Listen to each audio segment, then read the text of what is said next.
Hello, everyone. I'm Gemma Starr, and welcome to another episode of Heart Warriors. Heart Warriors is a series I've been guided and inspired to do thanks to my energetic connection to Katajuda. Katajuda is a beautiful sacred masculine site in Central Australia, very close to Uluru, our sacred feminine site.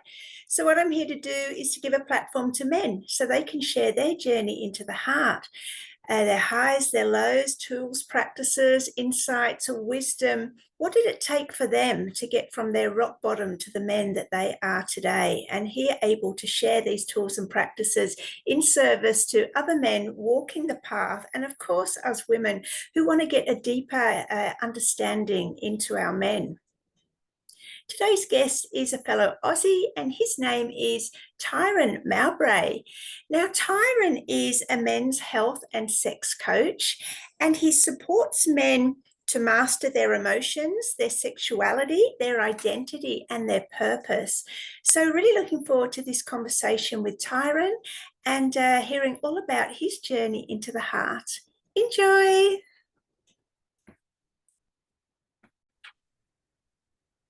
Amazing. We're already recording. Okay. Hey, welcome, Tyran Mowbray. How are you? I'm very good. How are you, Gemma? I'm well, thank you. Welcome to Heart Warriors. Thank you. It's a pleasure to be here. You caught me off guard because you hit the record button. Yeah. So that's okay. So let's find out a little bit about you. I've looked at your page and you've got the website, you've got some amazing stuff out there. And I see that you've given yourself the identity of the shameless sex god. So when you're not being a shameless sex god, who's the man inside? Yeah, thank you. Yeah, that's an old video.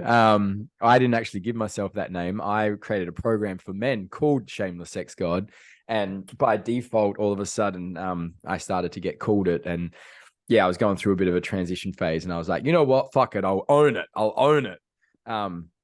Yeah, so but I don't identify as that anymore. But anyway, here we are. Behind the Shameless Sex God, I'm just an Aussie dude. I grew up in the country of South Australia. I played football, I took drugs, I drank beers, I tried to have sex with as many women as I could because that's what made me a man or made me admired by my peers and stuff like that. So yeah, I was just your everyday dude. Whereas, now I'm a little bit older. I've matured. I've gone deep into certain aspects of personal development to figure out more about myself. And now I'm just a man that longs to be a father and a husband. And, that's the deepest yearning that I have inside of me right now. And everything that I do is directed towards that. Oh, this is fascinating. Great. Well, let's get into how you became the man you are today. I know you touched on a few things there, but they're very relevant to so many men out there. So let's start with your childhood. What was the major challenge you had to overcome there as a little boy? Probably just learning to deal with my emotions, my dad is an English soccer hooligan that grew up in Australia, right? So he's a very stern man, and doesn't do very well dealing with his feelings. And my mum is hyper feminine, soft, loving, nurturing, like she didn't know what her purpose was until she found out she was pregnant. And then like her whole purpose on this planet is to be a mum. And she's an amazing mum. And my dad is a great dad too. I'm not trying to say that, but it was like she devoted herself to that one mission. And I have my father's skin because I had to, that thick iron hide of but I also have my mother's heart, and I'm really, really sensitive. I believe all men are. And yeah, so for the biggest challenge for me was, growing up as a man and being very sensitive and hyper aware of, I don't want to call it energy, but like, people's emotional the emotional surroundings and environments, and not knowing how to deal with that or process that, so yeah, the biggest challenge was just trying to fit in general, like I loved hanging out with the boys and talking bullshit and doing dumb things, and I also loved hanging out with the girls and also talking about nonsense and getting massages and stuff like that. So yeah, it was finding this comfortability that I had within myself around what it was to be a man. Yeah, this is great. I love these that you're bringing out both sides here. So, how did you handle not being able to? How did you express and not being able to deal with emotions as a young boy? How did you learn to overcome that or find Well, peace with it? yeah, sorry, to find people that I could express those emotions with. Or to find peace with it? Yeah. How Oh, did find you? peace. Yeah. Yeah. Um, oh, I mean, I didn't. I had a breakdown. I had a full mental and emotional breakdown at 28, 27. And yeah, because the older you get when you're an adolescent boy, from my experience, it comes to this point where you feel like you've got to make a decision. You've got to commit to something, some form of identity. Um, and I feel like the pressure on a young boy to make that selection becomes ever more intense as he gets older. If he hasn't picked, it's like, what are you going to do when you leave school? Do you play footy? Do you play sport? Are you going to be an artist? Are you going to play musician? Play an instrument? Like, and I think it's true for women also. I'm just talking from my experience as a man. It was like, I got to the end of year 12 and I was like, I don't fucking know what I want to do, really. Like, I wanted to be an accountant because accountants made good money, and we didn't have a lot of money growing up, and I was good at maths, so I was just like, well, I'll just be an accountant because maths is easy. I was good at sport. I loved sport. I actually really wanted to do art and drama in high school, but I didn't do that because that's not what physically strong, boisterous men did. So I didn't do art and drama when I really wanted to. That's really what my joy and passion would have been more in that way. But I was good at maths and sciences, and none of my family went to university, so they didn't. It's not that they weren't supportive, but they didn't grow up in an abundance where you could just do whatever you wanted. It was like, no, you've got to get a job. The job has to pay well. Like, do the best thing you can. And so they grew up with the mentality of doctors, lawyers, accountants, all those types of things are the best jobs to have because they're office jobs. They're not out in the out in the desert, or they're not working outside all the time.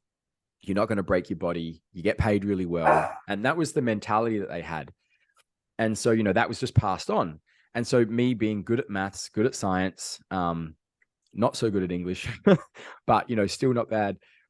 It was like, do that, go to university, like get a good education. It was my parents worked really hard and sent me to a semi-private school so that I could have a good education because they didn't get that. They left school at 14 and 15. But yeah, I feel like the pressure to pick an identity as you get older increases, especially for men, because, I grew up, you're going to be the provider, you're going to raise a family, so like pick a career and a lifestyle that is going to give you all the things that you can do. Now, my mum and dad both worked. And so, both of them played the provider role. But my father was always in charge of the mortgage and the bills and the house and, those types of things. So, that's just how I was raised. And so yeah, the pick an identity, I picked one which ended up being in construction, ended up being in football, and ended up being very boisterous and masculine, if you will, if you want to use that term. And so that made me push aside and suppress anything that I did not deem to be masculine. And when you're hanging out in a construction site with a bunch of dudes, it gets beaten out of you in one way, shape, or form, whether it's verbally or physically or emotionally or whatever. And so, those emotions get pushed to the side. And ultimately that led to me having a breakdown at 28, realizing I hated the man that I was. I wasn't expressing myself the way that I wanted to. And so that's kind of what happened. Yeah, thank you for this. And I do understand this pressure now that they've got on our kids because, well, my boys are 21 and 23, but I know what they went through, even from year 10, Mm. they were basically asked to choose what they wanted to do so they could choose the correct subjects, Yeah. further Yep. them along on that career. Yep. So parents are under a lot of pressure here, the ones that have got their kids at school. What do Mm. you say to those parents, especially parents of boys that are going through this with their such young kids being asked to choose a career path at year 10, which Mm. for those who aren't in Australia is about what, age 16? Yeah. Yeah. 16. Yeah. For me, I'm not a parent, but I am a child. I'm a child to parents, and now being 36 years old and committed to multiple different jobs in my life now, and I look at the infinite opportunities for people to make money these days. It's not what it was 40, 50 years ago. Like, you do not have to be in the same job from 20 to 65 and make sure that you get your pension and make sure that you've got your superannuation and make sure that you get your long service leave. And those things don't matter the same way that they did 40, 50, 60 years ago. And so, as a parent, I would just encourage your children to make sure that they follow the things that bring them joy, and trust that they can, teach them to trust themselves, like give them reinforcement of like, if you don't have it sorted, that's okay. You don't have to have it sorted. I love you no matter what. And if you go down a career path for 7 years and go, you know what, I'm going to pivot and do something else, I'm going to back you and support you and love you and believe that you can do it. Because that's what, for me, parents are. Parents are cheerleaders, right? Parents are there to instill positive mindsets and mind frames in their children. And so, like, helping their children believe that they can do anything at any point. And we live in a world where it's more possible now than it ever has been in history to become financially independent, and all other types of, success in their lives. Like, you don't have to have a $10 million in the bank or a 10 million a year company to be successful, but it's become so much easier to be successful with the infinite technology and the infinite resources that are now coming out, and the infinite possibilities. So as a parent, it would be like, more millionaires and billionaires didn't finish high school and university than ever before. So, they're still teaching a really inundated system for a really new modern way of living. And, I think as a parent, it's your job to be able to see that and not force your children down that path. Obviously, there are times when I wish my parents had given me a little bit more of a nudge in a certain direction, but, I had to learn. And they've loved me unconditionally from the beginning. So I can't ask for anything more from them. Great advice. Thanks, Tyron. All right, let's find out what was happening at your rock bottom point. So you have mentioned a few things that were happening. What happened at that point where you just couldn't go on? You had to make some changes. Can you give us a description? Yeah. So the bikies came to my house, 4 of them, kicked in the door with bats, chains, and hammers. That was probably the biggest low point. The cops had come over and raided me for growing marijuana. I rode off my car, drink driving, trying to evade police. This was all in the space of, the cops and the DUI happened within 10 days of each other. So then I had to quit my job as a bricklayer because I couldn't drive to and from work, and I was running jobs. I was meant to be towing the trailer and taking the gear and managing 3 apprentices, and I couldn't do that if I couldn't get to work. I lost respect for myself in that moment. I was 22 when that happened. And so, and then fast forward 6 years, so 20 or 26, 4 years. Me and my girlfriend were living together. We had a couple of houses. We spent 4 months, 5 months renovating the home, making it our home. And then the bikies came in, looking for me, threatening her. She didn't feel safe. She left. I lost my house. I lost my dogs. I lost my girlfriend. I lost a couple of friends, and I nearly lost my life there as well. And that was the lowest probably portion of my life at that point. And then I still refused to take responsibility at that time. I was still blaming someone else for dobbing me in, or was talking, talking about me. And I was like, Tyron, you fucked up. Like, you put yourself in this position. So then I got a job out in the mines in WA, and, part of me was running away. I didn't want to be in Adelaide anymore. But I also needed to do something. And when you're already depressed, the mines are not the best place for you to go. So even though it may not have been as intense as it was in Adelaide, as far as, people showing up and things like that, mentally and emotionally, it was still a very, very dark place for the next 18 months working out there. And ultimately, that's what just kept gradually making me, pulling me down. I was addicted to porn. I was jerking off 4 times a day. I was addicted to the gym. I was going to the gym twice a day. I wouldn't take drugs or drink. I couldn't take drugs because I was getting drug tested, but I wouldn't drink for my 2 or 3 weeks at work. And then the moment I had time off, I would basically just drink straight liquor because I was, obsessed with my body. So I couldn't absorb carbs. So I would just drink straight tequila or straight Jamesons. No soda water, no lemonade, no Coke.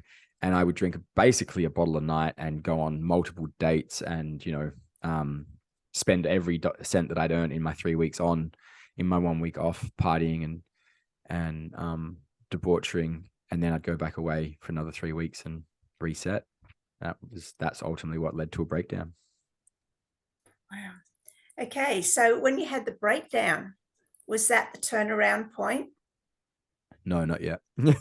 still Going. need to fuck up a few more times. That was like I think I look at you can call it our soul, you can call it God, you could call it the universe, call it whatever you want. I think we're constantly being sheepdogged. For those of you that don't live in Australia, that's like a sheepdog herds cattle or sheep into a direction that it wants to go. I believe we're constantly being herded into the direction that we are supposed to take. And when we don't pay attention, when one of those sheep gets a little bit wide from the pack, the dog goes out and we'll make sure that it gets back in line. And if the sheep won't follow it, it'll bite its ankles and basically the little adjustments become big slaps in the face. And I was getting slapped in the face, but I didn't know where to go and I didn't know what to do. So yeah, the breakdown, I basically couldn't get an erection without porn or a woman. That was 27 years old, tried to masturbate without porn and couldn't get an erection. And I was like, well, I think that's a bit of a problem, Tyron. I couldn't not drink. Like I could do my 3 weeks of working, not drinking because I was, focused on training and work, but there's no way that I could have a week off and not drink. Anyway, I had my breakdown. I quit the mines. I still didn't know what to do. And so I went home, moved in with mum and dad again at 27 years old. I went back to laying bricks with my old boss because I had my license back by now. And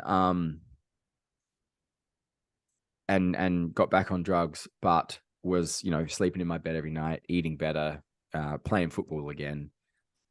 Still couldn't go a weekend without drinking, but I guess I was used to that lifestyle, work Monday to Friday, play footy Saturday, drink Saturday night. I was only drinking one night a week now. So it felt better. And I'd acknowledged that I wasn't doing too good. I started doing yoga off of YouTube. So I knew that yoga and meditation, I'd heard of these things. I'd heard they'd helped people. So I started watching meditation and yoga videos on YouTube and practicing in my lounge room and falling asleep straight after a meditation or a yoga practice. But I knew I needed to change, and I bought a one-way ticket to Europe at the end of the year, and that was my goal. That was my focus. So work my guts out until September or October, and then fly to Europe and go traveling and sort my shit out. My last weekend in Australia, I snorted 2 grams of MDMA and drank I don't know how much alcohol and got so retardedly fucked up that my own farewell party, which was the day after that, I laid on the couch and threw up 12 times while everyone was at the pub dancing and celebrating me leaving. So yeah, there was, and then, when I went to Europe, I promised to not drink, not take drugs. I lasted 3 days. I was at Oktoberfest. I got so drunk, I shit my pants in my hostel. Yeah, there were multiple times when things like that happened on my journey of self-empowerment and, breaking my old habits. There were multiple times when I fucked up again and again and again. But yeah, ultimately I got to a place where now none of that has any control over me. So it feels good. Yeah, this is so good. But we're missing this big piece now. How did you do it? So you're at the Oktoberfest to where you are now. What were the main, did you change your mindset? Did you implement more practices, tools? How did you spiral on up? Well, I kept falling over and I kept recommitting. Like I do not believe that it takes a day. Well, it only takes a day to change, but the journey from here to that day, that is as long as you make it, I started studying my sexuality. My desire to have sex was the precursor for everything in my life, right? The reason I drank and took drugs was so that I was more confident with women out in public, so that I could pick up and get laid, you know? And so I was very aware that my desire for sex was the driving force. So, you know, I was very much focusing on my sexuality as far as like mastering that, you know, learning how to circulate and sublimate, not jerking off every day, learning how to change my self-pleasure practice, or learn how to go from jerking off to a self-pleasure practice. You know, I started studying Tantra books, stuff like that. I went celibate for periods of time. You know, there was a really, really big challenge. And it wasn't just changing my mindset. Like I'd already changed it. I'd already made the decision to get better, but I didn't have any help. You know, I was doing it all alone, and I was doing it on the other side of the world in countries that didn't speak my language. And I was living in my tent, hitchhiking across Europe. You know, I lived in my tent for 4 months, like walking across Europe. Like that was the level of isolation I needed in order to like sort my shit out. You know, it was like my own rehab, if you will. I didn't go to a clinic and stay there. I went to the other side of the world and walked across it with my tent and my backpack.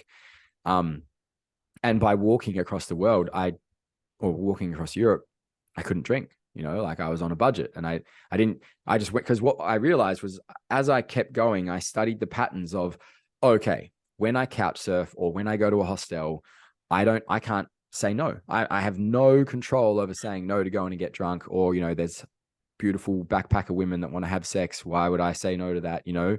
And so in order for me to break free of my habits, I had to remove myself from any environment that created that choice. But that only came from me fucking up repetitively and going, why do I keep doing this? Why do I keep doing this? So then I would see the realization of like, when you're around alcohol, you can't say no. When you're around beautiful women that want to connect, you can't say no. When you are, you know, and so it just showed me again by bringing more awareness to like, these are the things I want to stop. Why can I not stop them? Realizing that the moment they're in front of me, I don't have a strong enough willpower to say no. So rather than me putting myself in those environments, I just took myself out of the environments. You know, I went and lived in a Buddhist monastery for 4 weeks. I walked, for 3 months across 5 countries. I walked the El Camino de Santiago in Spain, a sacred pilgrimage. I went and lived in Iceland in the middle of winter in a fucking hotel in the middle of nowhere where it's 3 hours of daylight a day. You know, like I put myself in circumstances where there was no opportunity to do anything else.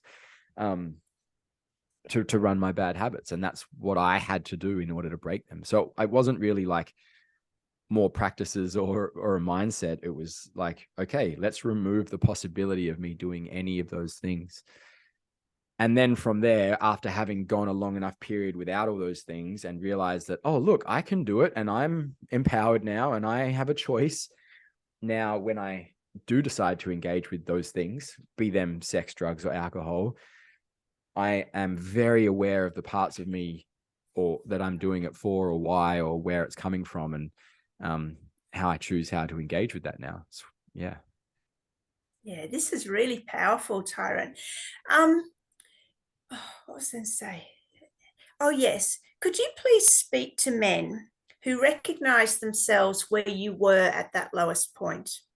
You know, porn, alcohol, drugs, in trouble maybe with the police. Talk to those men. Maybe they can't all buy a ticket to Europe, but what are you going to say to those men? Mentorship. Like if I did that, like I spent 13 months and $13,000, which is very cheap for 13 months. That's because I lived in my tent most of the time. In Europe, you know, and that's what I did. That's what I needed in order to, because I was too afraid to ask for help. I didn't want to talk to a person about it. I wrote about it. I did a lot of writing and expressing that way. But yeah, mentorship is the single greatest thing that any man can do. And I believe that men need 3 things in their life in order to experience life to the fullest and constantly evolve into the man that they want to be. And that is peers, people to experience life with. Okay. So they say you are the average of the 5 people you hang around with the most. So check out who those 5 people are. So peers, you need a good group of peers, people you can have fun and be jovial with. Mentors, people that you get mentorship from, that you can ask questions to. Not a dad. Like a dad can be a mentor, don't get me wrong, but I'm talking about generally speaking, older men, not always, but men that you believe are more experienced than you in life, that you can ask questions, and a good mentor will actually not tell you an answer. A good mentor will ask questions and make you answer those questions. You know, that's the difference between a coach and a mentor, I believe. And then the last thing they need is a hero or heroes, right? Someone to aspire to. Now, that hero doesn't have to be a real life person. It could be Superman or Spider-Man or Iron Man or, Captain Planet back in my day or whatever. It can be any it doesn't have to be, it can be a real person. I'm reading an amazing book at the moment. That's not here. And it's called Stubborn Buggers. And it's about 12 prisoners of war, Australian prisoners of war back when we were fighting Japan in Malaysia. And just reading those stories, it's like they are heroes, they are unsung, unspoken heroes. And I read that book and I cry at the amount of like torment that they went through. And it gives me inspiration to fucking do my Ironman training or, deal with a broken heart or whatever it is. Like but you need a hero as well. So you need peers, mentors, and heroes. And I think if every man in whatever area can harvest good relationships with those three types of men in their life, he'll change beyond what anything he could perceive. And my last thing, just journal, write. Like I don't care if you don't think you're a good writer. Write every day. Write how you feel. Write, get it out of your head. It's the single greatest therapy you can possibly do. Yeah, I love these points, and especially the one where you said you've got to surround yourself with people who lift you up, that you're like the 5 people that you speak to the most. So sometimes that means letting go of old friends and connections. What do you say to men around this that may be a bit resistant to do that? Look, there are multiple ways to look at it. People tend to think that abandoning your friends goes against everything that friendship is, or your mates. And there's a part of me that believes that, it's like, look, my mates are my mates. They'll be my mates forever. That being said, my future is more important than my mates.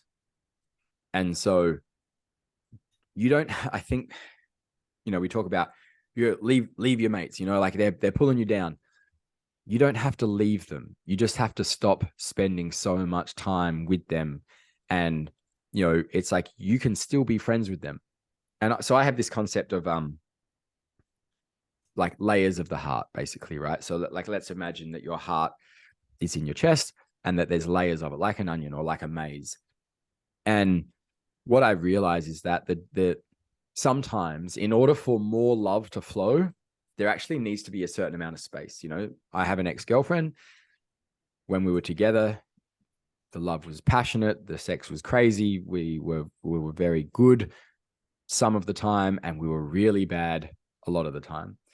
Now, I will never not love that woman, while at the same time knowing that if we are too close, it's not a healthy relationship for either of us.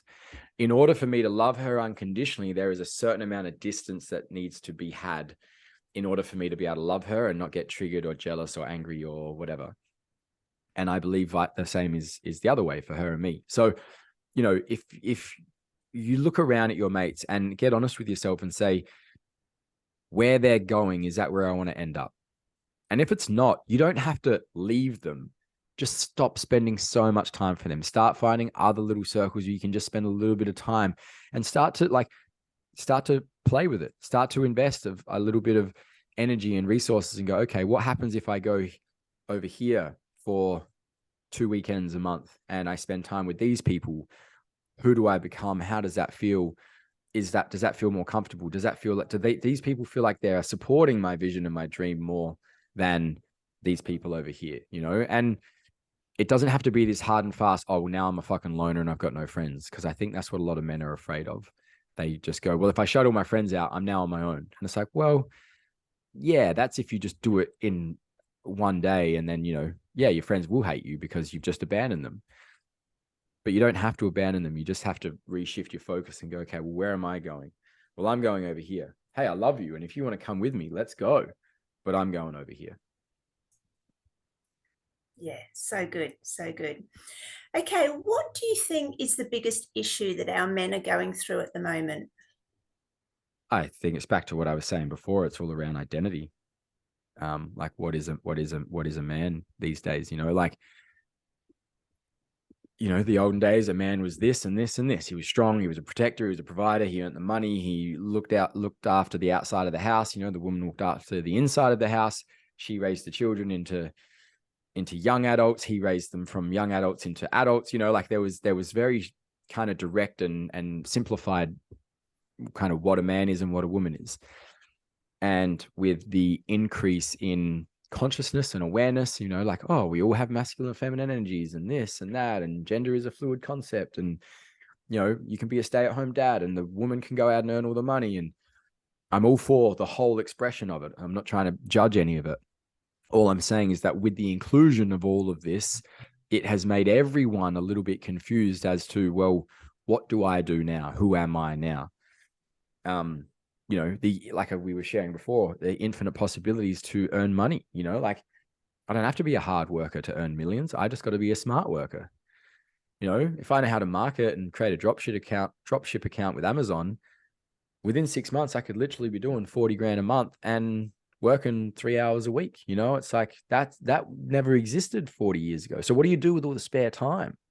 Because I used to have to work 60 hours a week and raise a family. And, now I can travel internationally at the drop of a hat if I've got the resources. And so I really feel the biggest challenge is identity, is like, who am I and what do I want to be and what do I want to do and what do I want to experience?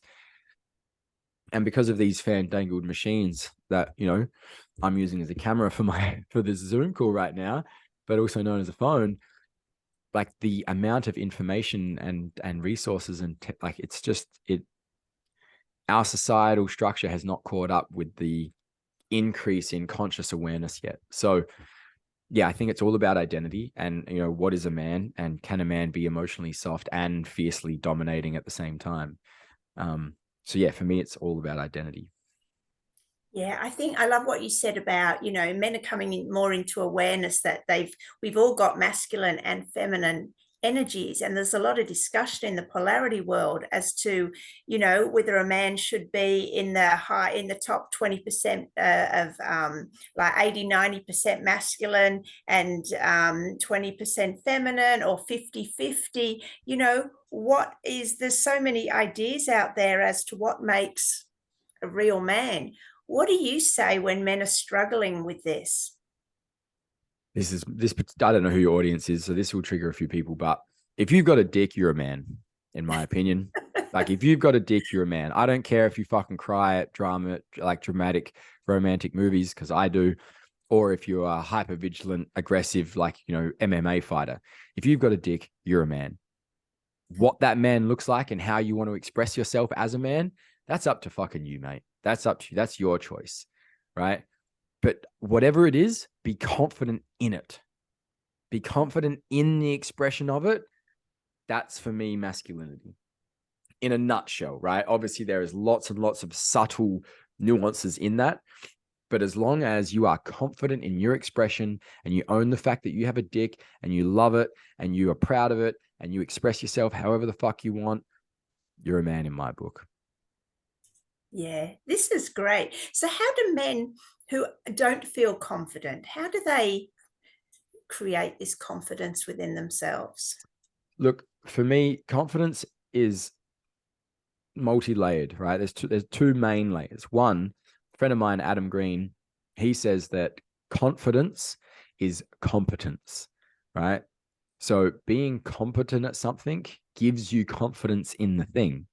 So whether that is confidence with women, confidence earning money, confidence building a house, confidence with languages, confidence with whatever, it's all comes back to competence.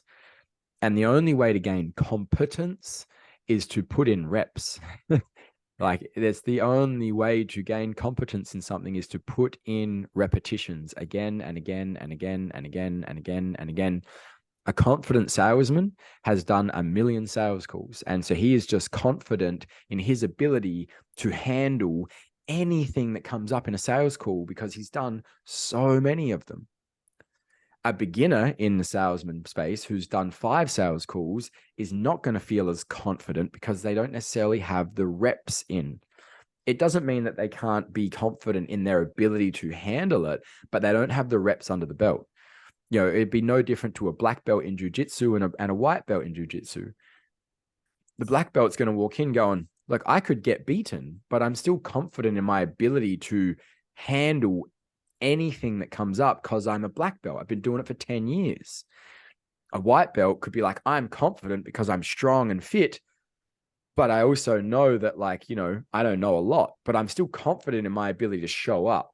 So like confidence is multi-layered as far as, yes, it's competence. And the more competence you have, the more confident you are generally going to be because you have more experience. That being said, you know, some people are naturally confident even when they haven't done something a lot in their life. And for me, this is the second part of it.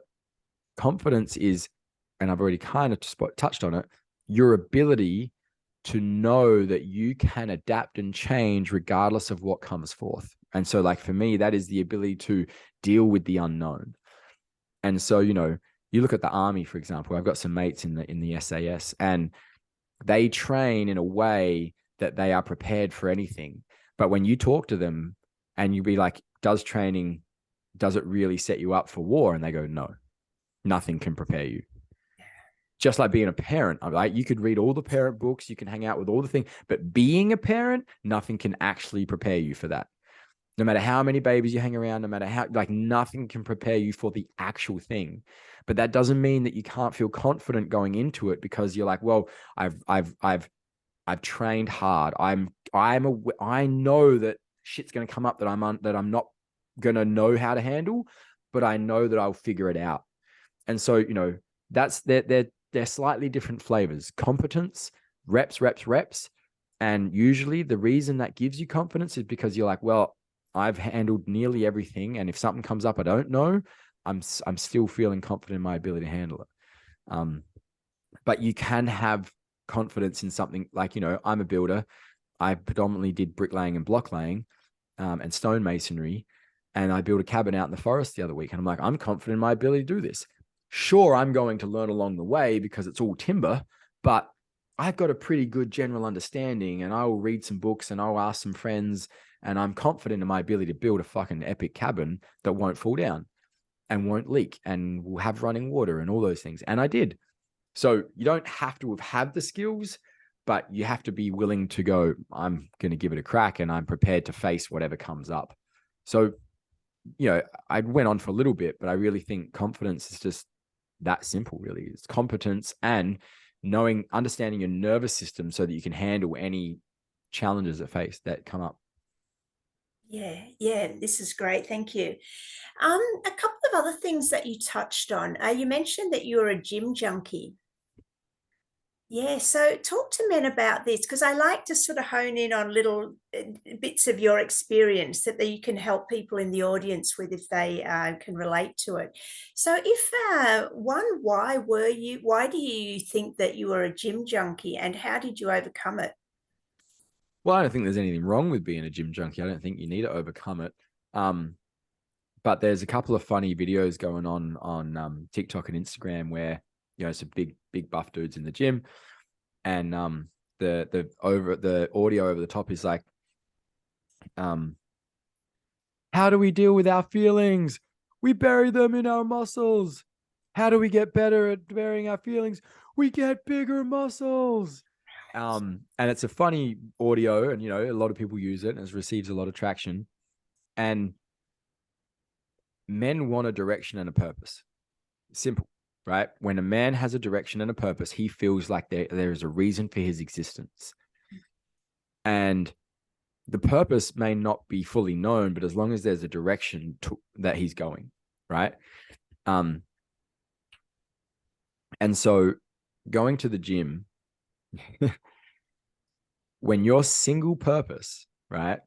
This is a bit of, I've unpacked this a couple of months ago. When your single purpose is to lift a piece of metal from here to here, there is nothing simpler than that. Like, that's as simple as it gets. I want to lift this heavy fucking object from here to here, and I want to do it again and again until I can't do it anymore. It's something so simple yet so satisfying, because it is kind of tapping into mental, physical, and emotional health all at one time. Because the mental story tells you that you're weak. The emotions could come up and tell you that you're in pain and that you're sore and that you're not strong enough. And the physicality part of like, I am literally feeling pain right now and I'm exerting myself to try to beat that pain. So the gym is very, very good for mental, physical, and emotional health. The problem with it lies when we don't actually address the triggers that are creating emotional disturbance in our heart, in our mind. And so we go to the gym to suppress rather than to express, right? It's the same as fighting or boxing, right? Boxers who are very, very angry people or fighters, they go and fight because they're angry and they're trying to find a channel for that. That's really healthy. But if they don't actually address the root cause for what's making them angry, then what happens is they can turn into really nasty and aggressive people on the whole, because now they become very dangerous. But also the problem lies in here of like, if they actually deal with the trauma, they may lose all motivation to become fighters, or they may lose all motivation to go to the gym. So there's this tricky part. And, how did I overcome it? I was definitely going to the gym to become bigger and stronger muscularly so that I felt more imposing as a man. So I felt stronger. I did it to, it was very vain at the beginning. I go now for longevity of life. I go now for my own personal, like, what's possible? Like, what am I possible? What am I capable of as a 36-year-old man now? What am I? What is the limit of my human expression? It's not like I want to be 112 kilos, 3% body fat, blah, blah, blah. Like, and if that desire does come in, it's not because I feel insecure about who I am. It's about, do I have enough willpower and commitment to create that reality for myself? So, but I had to go, I went to the gym all the time. And then I broke through from that. And then I was like, oh, that's stupid. I don't want to go to the gym. And then I broke through that. And now I'm in a state of everything I do out of curiosity of like, is it possible for me? Can I do that? Am I capable enough to create that for my reality? Yeah, it was great. I loved it when you brought up direction and purpose, because we have, spoken about this theme many times with many men, but I love to get each person's individual, take on it. So let's get into that. Were you saying that some men, if they don't have direction and purpose, might be focusing that direction and purpose onto their body? And is that a bad thing? And how can they find direction and purpose outside of that? Well, yeah, like, I mean, you look at the bodybuilding franchises, right? Like, these men, their entire purpose is to be as big and lean as possible and to train as long and as hard as possible. And some people, Arnold Schwarzenegger, Ronnie Coleman, have become ridiculously financially wealthy and famous and successful and influential in the world by being so committed to The Rock, by being so committed to this one thing. And so I don't think there's anything inherently wrong with it.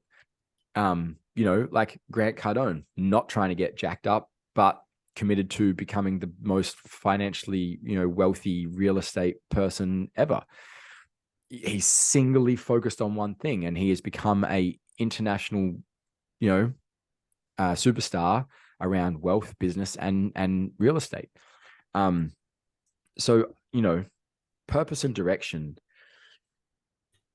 it's one of those things that I think we expect to have and to know, and then to never change from that. And I don't think that's true. I mean, like I said, you look at The Rock, or you look at Grant Cardone, or you look at, certain successful people that are well in their 50s. They didn't necessarily, like Grant Cardone did not start off as a real estate investor when he was 18, 19. He didn't step into that till he was like 35, 40 years old. He's now nearly 60. So I think the whole thing with purpose and direction, and I get this so much from young men, specifically around here in the Gold Coast that I talk to or that I'm friends with. I don't know what my purpose is. And I'm like, dude, you're 18 years old. Of course you don't know what your fucking purpose is. You're not supposed to know what your purpose is yet. Like, you know, if you're lucky, you were like Mike Tyson and you knew, you know, at 18, Mike Tyson was like fucking world champ or Olympic champion. You know, he knew at that age, this is my single fucking purpose right now. And so I think that the problem is we get so attached to it being the only thing that I'm ever going to do for the rest of my life, as opposed to this is the thing I'm going to commit to right now to see what's at the other end. And at the other end of this time frame, be that 3 months, 6 months, 5 years, 10 years, then I'll reassess and see where I'm at. You know, like my single purpose, like I shared at the very start, is to be a dad and a husband. Like that's it right now. Everything I do is in alignment with that. I'm training for an Ironman triathlon. Not because I believe my wife is going to be a triathlete. I actually kind of hope she's not, because it's a ridiculously large amount of training. And it's, you know, it's not what I perceive that I want. I want to do it for me so that I can be like, hey kids, you can do whatever you want. And they can be like, oh, but what if I want to do this? I'd be like, you can do it. I ran an Ironman at 36 years old after 12 months of training. I know that you can do this because I've done things in my life that I didn't think were possible and that people told me weren't possible. And so, you know, my purpose is to be the best man I can, to inspire other men, and to be an amazing father and husband. And a part of that, as a part of that mission and vision and purpose, is I want to live a financially independent life. I want to showcase to my children the world. I want to travel with my kids. You know, people go, oh, once you've had kids, your life's over. No, I'm not buying into that reality. I'm taking my kids around the world. We're going to travel. We're going to explore. You know, oh, once you get married, sex stops in your relationship. Nope, that's not fucking happening. I'm going to be making love to my wife for the rest of my life, you know, until literally nothing works, you know, like I do not, my mission is to break every paradox and paradigm I've been told about reality and what I should or should not think, and to find it out for myself. And so, yeah, you know, like I tell these 18-year-old kids, I'm like, if you do something for 10 years and go, oh, this was the wrong thing, change it. You're fine. You'll be 28. You'll be 28. I started traveling at 28. You know, I'm like, you'll be fine. Just commit for a year. See what happens. Commit for a year. Who cares? Commit for a year. See what happens. If you like it, keep going. If you don't like it, change. But in 5 years, if you've committed to 5 different things and you've quit at the end of every year, just notice, like, why do you keep quitting? Start reflecting. Like, what is it in you that doesn't see things through? What are you waiting for? So, you know, it's not just about being uncommitted. It's like, commit for a period of time, see how you feel. But eventually patterns will play out, and then you can reflect and go, holy shit, when it hits 12 months, I quit. Holy shit, when I'm in a relationship at the end of 4 months, I quit. Holy shit. And so then you start to realize the pattern of, oh, I have this pattern here where I do this. Do I want to keep that as my reality, or do I want to break that? Okay, maybe I'll commit for 6 months instead of 12 and then see how I feel, you know? And so that's where you start to play and change with things. And so this purpose and direction, you know, if you had asked me at 21, you're going to be an international speaker and a men's coach around sexuality and teach tantra and be okay with things up your bum and blah, blah, blah, I would have probably tried to knock you out. You know, I'd have been like, not you personally, but, you know, myself, I would have been like, you're a fucking idiot, mate. I would never do that. That's stupid, you know? So you just don't know. Yeah. Yeah, you don't know. And isn't it true that just all your experiences lead you ultimately to, you know, as you said, on the path where you're meant to be? Mm. Yeah. Life is but a continuation of moments. Tyron, let me find it. I wrote down 3 things from your website that oh sorry, I've lost the page, that you said men were going through. Here we are. And I'd like to talk about each one in depth, please, because they're still significant to men. So porn addiction, premature ejaculation, and erectile dysfunction. So we've still got 45 minutes left. Can we talk about each of those and talk maybe to men who are struggling with those issues at the moment? Yeah, certainly. Yep. So, all right. So we'll start with porn addiction. I mean, they're all entwined. Okay. So first things first, porn addiction, erectile dysfunction, and premature ejaculation, they're all entwined. And one of the biggest problems and issues that I see, especially on social media right now, is like, take this pill, take this pill and solve this problem. And, they talk about, oh, it's science, it's science. Yes, to an extent, modern medicine is phenomenal and it's magic and it helps us stay alive longer and does beautiful things. But I guarantee you that your addictions, your testosterone levels, your erectile dysfunction, your premature ejaculation, most of that is not going to be solved by a pill. And if it is solved by a pill, all you're doing is put a Band-Aid on an infected cut, right? It's like you're not actually fixing the infection. And until you fix the infection, the cut's never going to go away. So all you're going to have to do is you're going to keep putting that Band-Aid on every fucking day and having that pill and never dealing with the actual issue. Prevention is better than cure. 100% in my book. Prevention is better than cure. So when, porn addiction for me is what created premature ejaculation and erectile dysfunction. Now, I made a erotic video yesterday with some girlfriends of mine who want to create new erotic artistic porn, because if you go and interview 14, 15, 16-year-old boys and girls, if you go and interview them and ask them where they get their sex ed, porn. All of them, bar maybe a very, very small percentage, are getting their sex education from porn. So we can talk about how bad porn is, right? Porn's the devil, porn's the devil, porn's the devil, porn's bad, porn's making these children do this. Guarantee you, like, rather than just saying porn's the problem, why don't you fucking talk to your children about sex then, right? Like, if you're not going to do it, the internet is now doing it. And so if porn's the problem, well, if porn is the thing that's giving them bad information, you are taking away, and I say you as the parent, or the schooling system or the government or whatever, like the parenting industries that control all the things, it's your fucking responsibility to change this. And so, we made this erotic film, and the intention is to teach and showcase what intimacy and lovemaking can look like. Now, we didn't actually have sex because that's not the point of it. It's about the permission and the dance between men and women when they are sexually engaging. It's about consent. It's about boundaries. It's about energetic kind of exchanges. And so during this process, it was quite, because they both have young children. One has a 7-year-old daughter and one has a 15-year-old son. And she's doing this because she's worried about her child growing up with the hard and fast porn that is out there.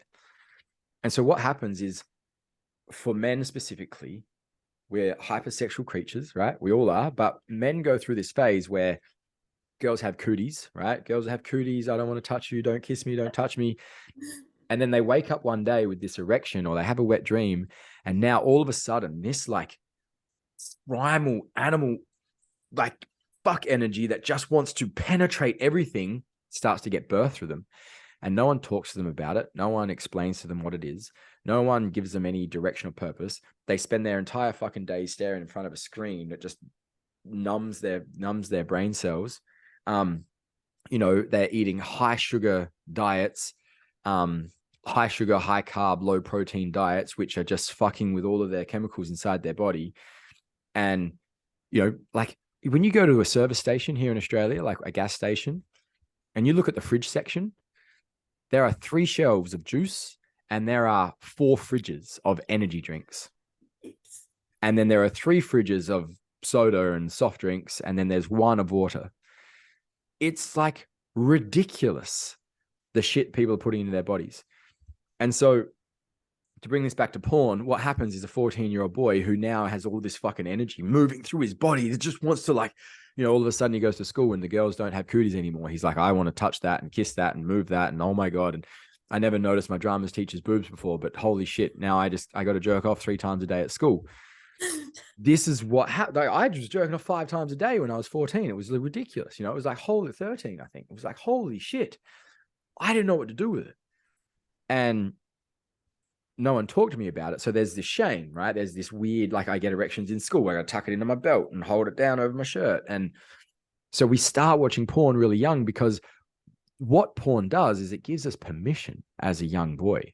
It gives us this sense of, oh, I'm not weird. Look at this man with these 2 women or 1 woman or 3 men and whatever it is. It's like, it starts to give us permission in a sexual space, because no one wants to fucking talk about it because they're too ashamed. The parents don't want to talk about it. The teachers don't want to talk about it. No one wants to talk about it because we still live in this world where it's a taboo and it's unspoken about.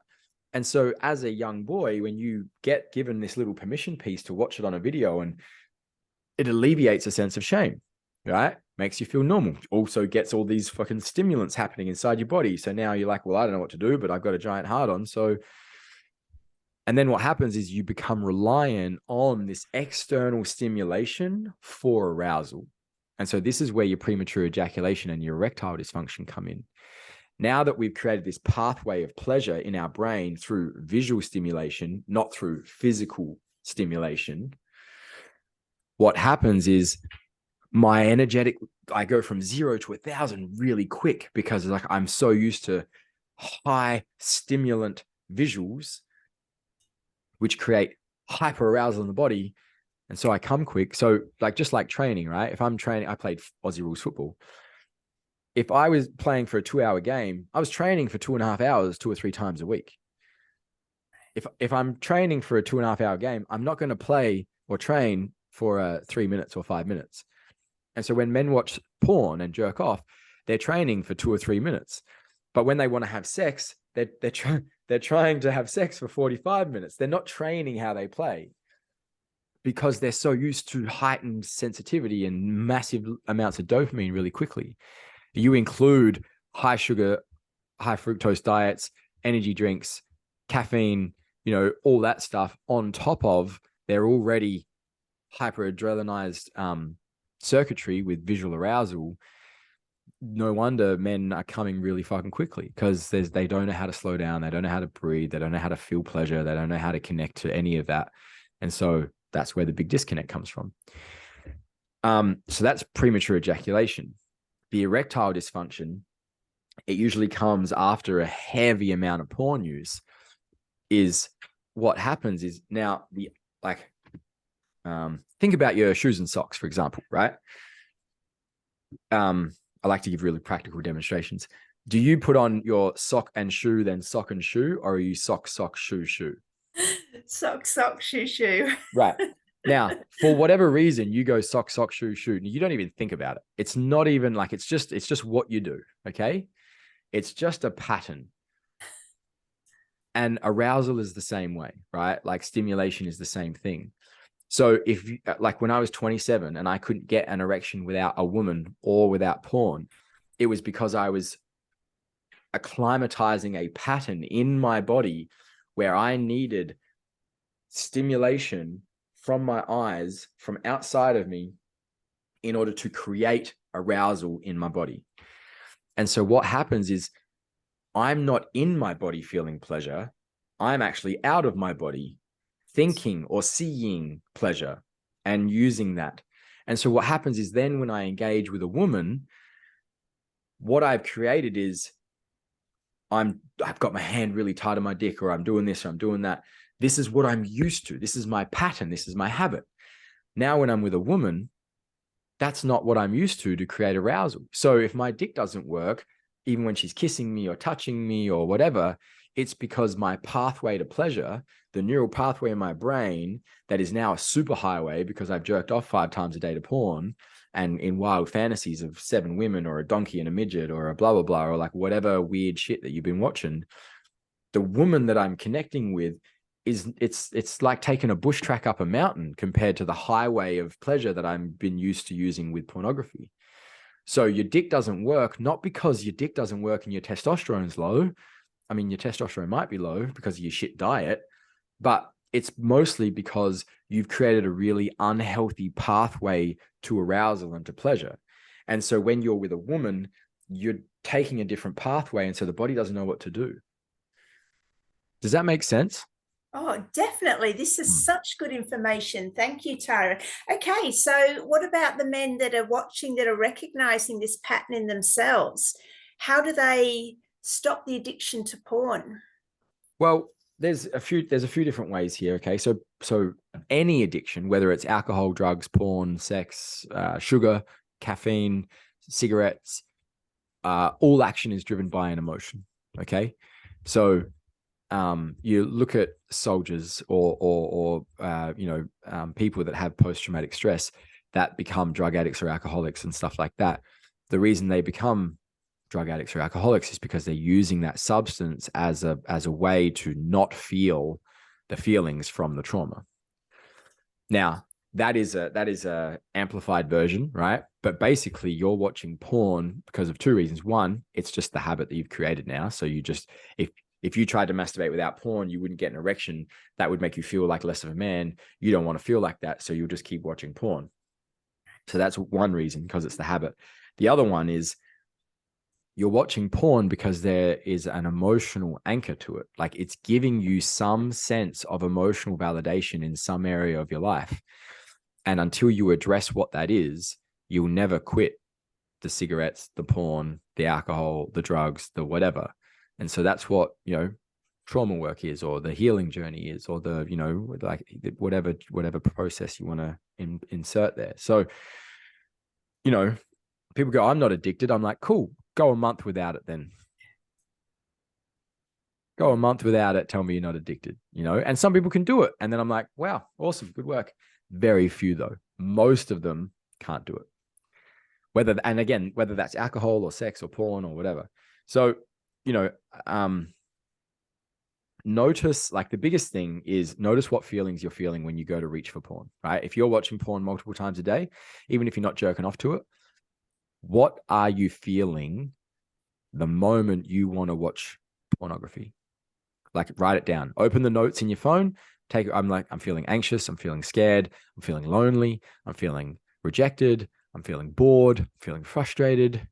Like just start, do that for a month and then go back over, and all of a sudden you'll see this pattern, right? Of like what you're feeling. And so then once you've got the pattern, then you can be like, okay, well, what's triggering the pattern? What's triggering the emotion? Because once you understand what's triggering the emotion, then you can start to work on the root cause. And that's why I say that journaling is literally the most underrated therapy in the world. Like anyone can journal. And I guarantee you start journaling every day, in the space of a month to 3 months, like things will just feel better because you're letting out all the shit that lives inside your system. And I don't care how bad you think your writing is, like give it a go. But yeah, you got to deal with the emotional driver of the addiction, whatever that is.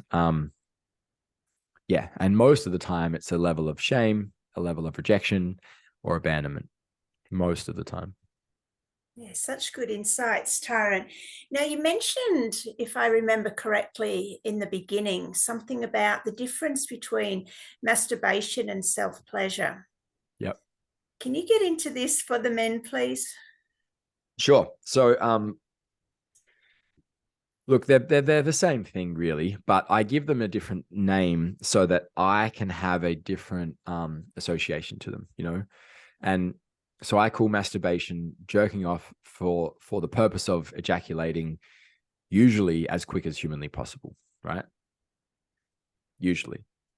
Self-pleasure for me is a practice of learning how to pleasure myself with or without sexual arousal, And so I have a very regular self-pleasure practice twice a day, 20 minutes on average, sometimes longer, sometimes less, but usually about 20 minutes. And I very rarely ejaculate anymore. I basically only ejaculate when I'm with a lover or partner. And, if I was with someone permanently, like full time, which I'm not at the moment, but if I was, then it would be, not every time we had sex, because we would have sex a lot. So it would be less frequent. But that, for me, there's multiple layers to that. One is it's control. It's a methodology of me being masterful over where my energy goes and my basic animal primal instincts, which is really hard to get a hold of at the start. The other part is like, imagine you want to save up money and buy something awesome, right? You live in paycheck to paycheck. And so every time money comes in, it goes out. Money comes in, money goes out. But if you can just save a little bit, over the space of, a couple of months, all of a sudden you've got more money to spend. You could buy something way better. That's the way I look at it. Like the orgasm ejaculation, different. But when I decide to orgasm and ejaculate at the same time, after I put it off for a couple of weeks, that orgasm and ejaculation is usually so much better than having done one a day for 2 weeks. It lasts longer. It's more intense. I've given myself more permission, and so the pleasure is like 20-fold, 30-fold. And it's like if you eat your favorite burger every day, it doesn't become your favorite burger anymore. But if you eat your favorite burger once a year, once every 6 months, once every 3 months, you're like, you love it every time you do it. You look out for it so much, and you're like, oh my God, I just love that burger. I want it. And just ordering it, the temptation, like sitting at the table, waiting for it to come out, becomes exciting because you so crave this burger. But if you have it every day, it's no longer, that exciting. So that's the way. And that keeps, and like when you don't ejaculate every time you have sex, guess what? You can have sex multiple times a day for multiple hours. And like you keep and you circulate all that energy. So you no longer feel zapped and tired. And when you have more sex with your partner, you'll typically create more love and connection. So yeah, it's a win-win. Yeah. Is there anything else that needs to be said around men and sexuality while we're on the subject? Oh yeah, we don't have enough time. Half an hour left. I'd really like you to bring, I did have one more question regarding that, but I'd really like you to bring in what needs to be said in your show now. What's the most important things to be said? But while you're thinking about that, the other question I had when we were talking about, teenage boys having learning their sex ed from porn and what parents can do, maybe to shift that. I mean, as a single mum now, obviously mine are older, I'm not going to say anything now, but when they were growing up, I was aware of this, but the last thing they want to do is hear sex education from mum. So have you got any tips for single mums and, regarding sex education? Would you talk to your daughter about it? Yes. So why wouldn't you talk to your son about it? Well, and one of the men said the other day that boys go through a point in their teenagers, they don't want to hear stuff from mum. There was just a resistance. I was always very open and, free about. I did actually, I've told this story in one other show. I wanted to tell them how, let's say, babies were made before they heard it in the school playground. So the eldest one, I told him by himself when he was, I don't know, I think about 8 or 9 or something. And he was just horrified. He was just like, and the second one I told a couple of years later, we were all sitting at the dinner table and he just went into hysterics and was rolling around on the ground in complete laughter and hysterics. But yeah, I mean, I did try and I bought some books and I had that, but yeah, it was just this resistance that they didn't want to hear it from mum, I think. Yeah. So look, I think there's 2 layers to this. One is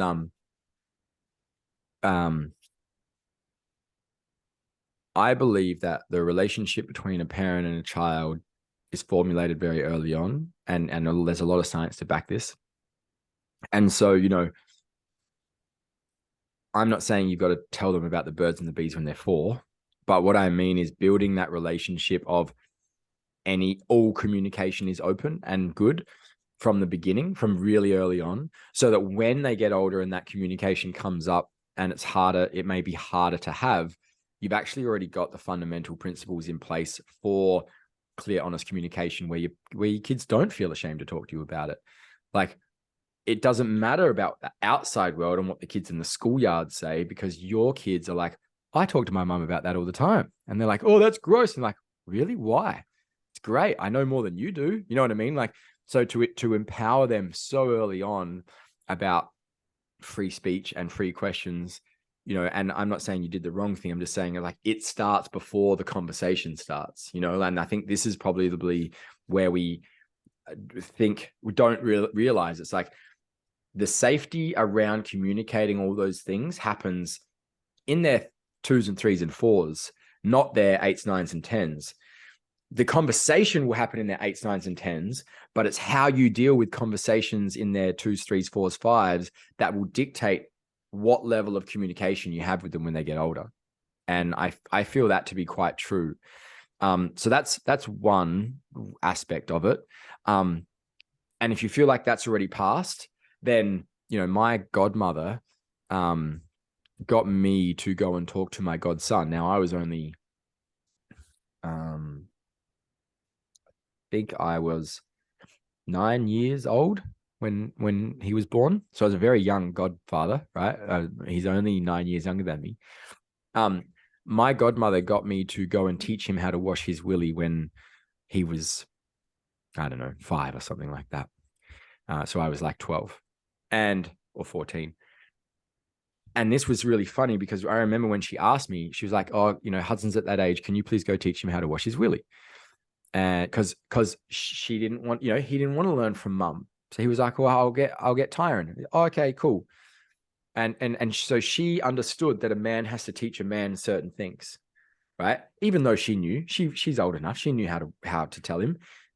So I went into the bathroom and I walked in and he goes, hey, Uncle Tyron, you're going to teach me how to wash my willy. And he was just so casual about it. Now they had a pretty good relationship and everything. So they'd already set and I was like, yeah. And I felt awkward. Why? Because no one taught me.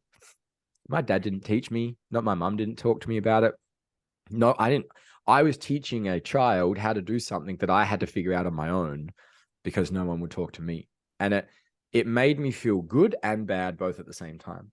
So if you're a single parent, like what I would recommend is if you do not want to be in a relationship or you don't find yourself in a relationship with another man who can then be that, I believe it to be very important, just like if a man is a single parent to a girl, to have females in his life. So you need to have male friends in your life that can help be these mentors for your sons, right? And I think that is like my mum forever told me it takes a village to raise a child.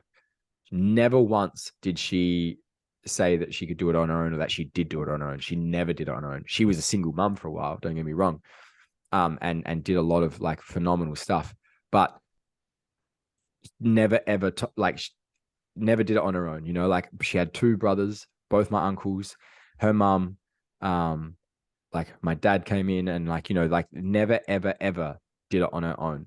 And I think it's really, really important and actually detrimental to children when parents try to think they can do it on their own and try to do it on their own.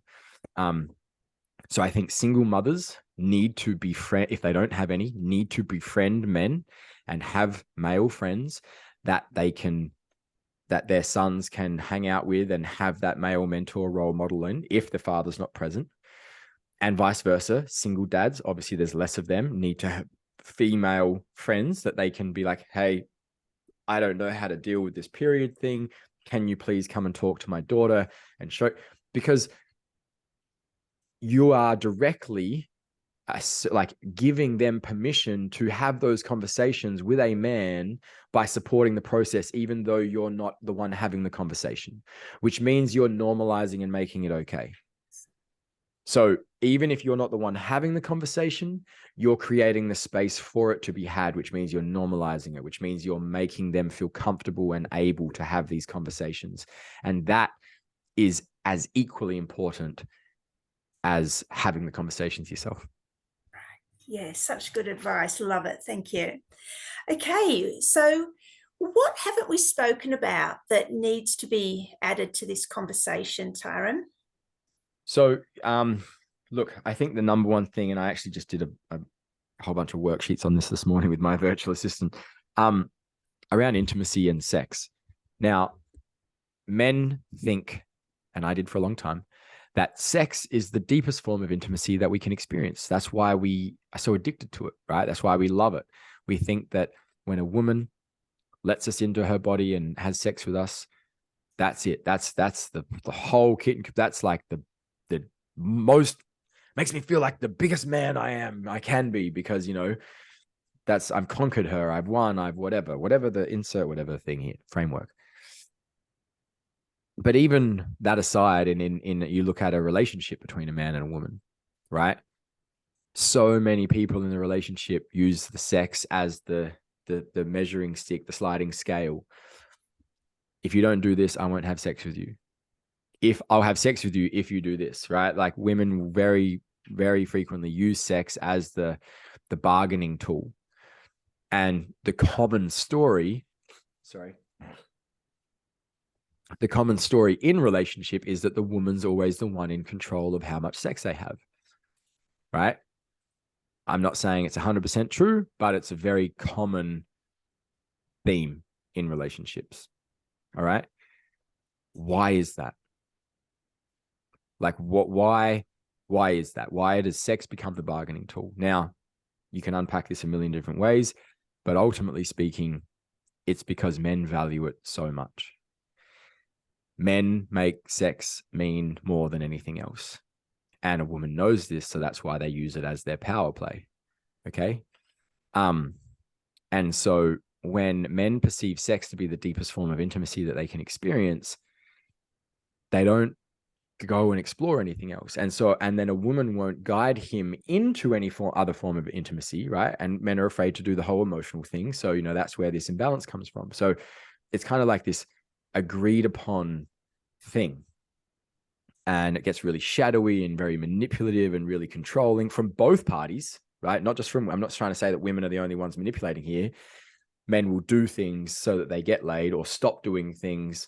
You know what I mean? No, I'm not doing that. Not till you have sex with me again. Fuck yeah. No, not doing it. You know, and so like, I'm not saying that women are the only manipulative ones here. I'm saying it becomes the tool. And when we realize that we can experience more intimacy without sex than we can with it, and then once we've done that, then the amount of intimacy that is experienced with lovemaking after we've done then holy shit, the world's open and cosmic bliss happens and lightning bolts get shot up your spine and 4-day orgasms and all that type of stuff. But yeah, it's like men think sex is the deepest form of intimacy. Women know it's not, but women also don't know how to get men out of that space. And so sex just becomes this thing. So that's probably the next biggest thing that I would talk about. All right. So what's the solution to that? So in the studies of Tantra, they say that a woman's positive pole is her heart and her negative pole is her yoni. Yoni is the Sanskrit word for vagina or pussy. And a man's positive pole is his lingam, which is his phallus or penis. And his negative pole is his heart. And so that's why they work well together.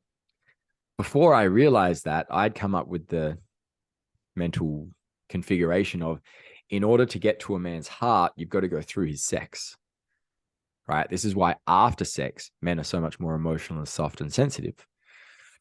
In order to get to a woman's sex, you've got to go through her heart, right? If you want to open up a woman's wild sexual priestess, porn star, you know, kinky monster, you've got to make sure that her heart feels safe. You've got to make sure that she feels seen and heard and that she can speak her boundaries and all that. You make sure that happens. All women have a crazy wild sex monster inside of them that just wants to come out, but they're not going to let that out unless they feel safe, because women have been shamed for about, you know, witch hunts and being overtly sexual and all that type of stuff. So, you know, whereas a man, he's not going to open up his heart until his sexuality stuff has been acknowledged. It doesn't mean you've got to have sex with him for it. But what I see is men typically shame women for being hyper emotional. Women typically shame men for being hypersexual. And so this is the heart and the sex part that doesn't, you know, they don't meet at the same time. And so both people need to meet each other in some form of middle ground. So if men don't accuse women of being crazy and hyper emotional, And women don't accuse men of being hypersexual and dirty and you're such a only thing about one thing. So if a woman can acknowledge but not shame, but also not let that like that animal part of a man run, not doesn't mean she has to have sex with him, but to not shame it, not condemn it, not make it feel wrong or bad or dirty, that will bring him up into his heart. Right? So not letting him have sex, but not cutting his balls off and calling him a dirty pig. Right? There's this beautiful dance there. And men, vice versa. If you can like not let her emotions get control and dictate and manipulate, but also not shut them down and suppress them, not call her crazy, then what that will do is that will bring her down into her sex. And so there's no one answer. It's like both people have to try this little thing. So if a man can allow a woman to have her full emotional expression or response or whatever it is, and then just be like, I love you, it's all good, and I'm here, she's going to be like, oh my God, I feel seen, I feel heard, like, oh my God, I want him now, And if a woman's like, oh yeah, I understand that you want to do that, and part of me wants to do that too, but this and this, and not like got to wash the dishes before we do it, more like, I like that part of you, it's hot, but it's a no right now. It's like, oh fuck, like, well, okay, she's saying yes, she's not saying I'm a dirty pig, but where does all this energy go? It comes up, right? It goes up into his heart. So then all of a sudden it's like, well, maybe I'll buy her flowers, maybe I'll do this thing for her. And it comes from this place of like devotion now, because it's like, well, I'm not doing it to get laid. I'm doing it because this woman is loving a part of me that many other women have told me is disgusting or dirty or wrong. At least that's been my most potent transformation. Like when there were women that didn't condemn my sexual desires or kinks or quirks, like that just gave me so much love for myself, because I was like, I've never been with a woman who could love this part of me before. So yeah, that brought me up into my heart, and then it made our connection beautiful, because then I met her in the heart, which then allowed her to drop down, and then this cycle just got really intense. Oh, such good insights, Tyron. Thank you. So let's talk about the heart, because I did see you mentioned it quite a bit when I watched a couple of your, videos, read a bit on your website. You talked a lot about men connecting their heart and their penis. So let's talk about men when they're not with a woman. How do they, what have you got to say about this connection into the heart for men? So, yeah, I think, and I believe that because of the porn addiction, because of the hyper, like the what do you call it, the diet and everything that makes us so hyperactive and vigilant, high sucrose and fructose and sugar and all those things. Our nervous system is constantly rattled, and so what that does is we don't know what is our emotions and what is our feelings and what is a chemical imbalance from all the shit we're putting in our body. And so we're not sure how to process and understand it all, and because of that, it's hard to connect our sex and our emotions. And also the concept of what a man is still is embedded, strong, powerful, direct, purposeful, not emotionless, but like a master of his emotions. And so, for a man to be expressive and emotional in front of a woman or with a woman is still a deeply condemned thing in a lot of society, in a lot of our societies. Now, I know women are saying, no, we want him to be emotional, but a lot of men's experiences, the moment they are, the charge, the polarity charge that creates attraction dissolves, and now there's no sexual tension, because he's now no longer holding the masculine frame. So it can be done. It needs to be done well. Not just like, I'm going to dump all of my emotional trauma on you because you're a woman and you're my partner and you're asking for it. And so that's not connecting in the heart. And that's why I do men's work. Like for me, this is where men need to hang out with men to process their shit, to get it sorted, to cry, to break, to be held, to be supported, so that they can then go back to their partners and still be the rock, still be the masculine frame, still be the thing, and not be emotionless, but actually learn how to articulate, hey, I'm struggling. I don't want you to worry about it. I'm sorting it out. I'm getting help. And it's not your job to stress. Don't stress. It's my job to stress, and I'm sorting it out over here. And when I understand what's happening, I'll come back to you and I'll communicate with you about all the things that I've learned. And so it may take a week or a month or 6 months. And when they come back and they now understand everything that's happened, why they were triggered, why they were stressed, why they couldn't deal with it. And they share with their partner, hey, I realized that this happened and I was working on this trauma and I did this thing and then this thing unpacked and blah, blah, blah. But here I am and I'm fucking rock solid as ever. You know, it's not about not being vulnerable. It's about understanding how and where and what to be vulnerable about. And so, you know, for me, if you want to hold the masculine frame in a relationship, great. Sort your shit out outside the relationship and bring the sorted out shit to the relationship. But the thing with women is they're very intuitive and they'll know when you're not being fucking serious with them, and they'll know when something's up. So don't try to hide it. Don't try to hide the fact that you're not 100%. Own it, but tell them that you are getting it sorted and that it's okay. And don't lie about that. Don't say, no, it's fine. Don't worry about it. Don't worry about it. Be like, you're right. Things are a little bit off. I'm doing this over here to sort it out. Please don't stress. Please trust me. And it's a woman's job to actually trust, to surrender, to trust, to, you know, believe that he is leading them in the right way. And, you know, that's going to be different for every relationship. She might be like, hey, I understand. I want to trust you. I'm struggling to trust you right now because we've just started dating, or your previous track record wasn't great. So I need a little bit more. Can you please tell me what you're doing and who you're doing it with? Just that way it will make me, and, you know, so every relationship's different. Some people will need more. Some people would need less. There's no right or wrong way. There's only your way. But, you know, for me, a man getting in touch with his emotions and connecting to his cock, like, for me, the cock is a representation of how you fucking show up and penetrate the world. It's not just your sex, right? It's like how you show up and penetrate the world. So have a men's group, have a men's circle, have friends, peers, mentors that you go and get shit sorted out with and help with.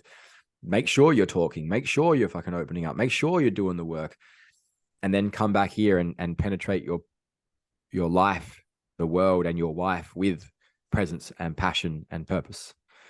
So yeah, that's the way I frame it. That's brilliant. That's got to be the best version of that I've ever heard. You've said it so well, with so many beautiful examples that people can, you know, maybe rewatch and learn and write down and use for themselves. So I really appreciate that, Tyron. All right, so time to wrap up. 2 things left, please. One, let people know where they can find you. And after that, I'll ask you to deliver a final message to men. Cool. So yeah, Tyran Mowbray.com, Tyran.Mowbray on Instagram, and Tyran Mowbray on Facebook. I have LinkedIn as well, which I'm pretty sure is Tyran Mowbray. Basically, it's just Tyran Mowbray everywhere. I'll drop all the links below. We can put all the links in. Yeah, we've got, I run the Advanced Man Academy, which if you're watching the video, like, there's a sign up there. Yeah, it's an online masculine development. We run 2 in-person events a year with 12 months of online stuff in between. So we're constantly doing the accountability and the you know, moving forward in every day. And then we catch up twice a year and we go deeper and we do the real ugly healing stuff. Yeah, which is awesome. It's actually, the first one's this Friday, which I'm really excited for.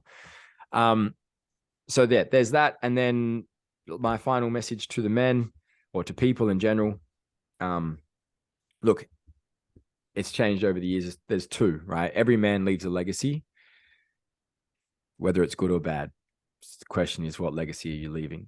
And then the second one that I really love to say is that laugh until you cry and cry until you laugh. Oh, nice. So good.